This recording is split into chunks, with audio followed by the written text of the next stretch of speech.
இன்றைக்கி ஒரு முக்கியமான ஒரு திரைப்படத்தை பற்றி பேசுவோம். என்ன திரைப்படம் பார்த்தீங்கன்னா கருப்பு. சூர்யாவுடைய நடிப்பில் வெளிவந்திருக்க இந்த படம் வந்து கருப்பு எந்த அளவுக்கு மக்களுடைய மனசை வென்றுக்குங்க தான் நம்ம இதில் பார்க்க போகிறோம். சமீப காலமாக சூர்யா நடித்த படங்கள் வந்து சரியாக போகல.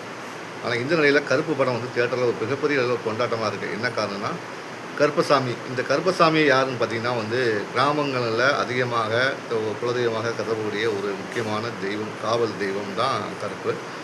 இன்றளவும் எல்லாருமே வந்து ஒரு குலதெய்வ வழிபாட்டுக்கு முக்கிய காரணமாக இருப்பது இந்த கருப்பு. சமீப காலமாக கருப்பு சம்மந்தப்பட்ட படங்களும் சரி, குலதெய்வ சம்மந்தப்பட்ட படங்களும் அதிகமாக வருவது சந்தோஷமாக அளிக்க விஷயமா இருக்குது. எல்லாருமே வந்து குலதெய்வ வழிபாட்டை வந்து மேற்கொள்ளக்கூடிய இந்த காலகட்டத்தில் வந்திருக்க இந்த படம் கருப்பு மக்கள் நிறைய பேர் பெற்றதில் வந்து பெரிய அளவில் ஆச்சரியப்படுறது ஒன்றும் இல்லை. என்ன காரணம் பார்த்தீங்கன்னா வந்து நம்ம ஒரு திருவிழாவில் வந்து பார்த்திங்கன்னா கருப்பசாமி நடனம் ஆடுறதையும் கருப்பசாமி வேட்டைக்கு போகிறதையும் வந்து திருவிழாவில் படம் வச்சு காட்டுற மாதிரி சில நிகழ்வுலாம் வந்து நடத்துவோம், கலை நிகழ்ச்சிகள் நடத்துவோம். அதை தத்துவமாக இந்த படத்தில் காட்டியிருக்காங்க. இந்த படத்தோட கதையமைப்பு பார்த்திங்கன்னா வந்து சின்ன சின்ன விஷயங்கள் சொல்லப்பட்டாலும் அதை பற்றி நம்ம சரியாக எடுக்கணும்னு விஷயம் இல்லைன்னு நினைக்கிறேன். ஏன்னா சினிமாக்காண்டி சில கதைகள் வந்து வச்சுருப்பாங்க. ஆனால் அந்த படத்தில் வர ஒரு சீன் வந்து பார்த்திங்கன்னா வந்து கருப்பசாமி ரியலாக வந்து திருவிழா காலங்களில் நடனம் பண்ணால் எப்படி இருக்கணும் அந்த மாதிரி ஒரு ரியலாக வந்து படிச்சிருக்காங்க. இது உண்மையிலே வந்து மனசுக்கு அவ்வளோ சந்தோஷமாக இருக்குது. தியேட்டர்லேயும் நிறைய நடனம் ஆடுறாங்க.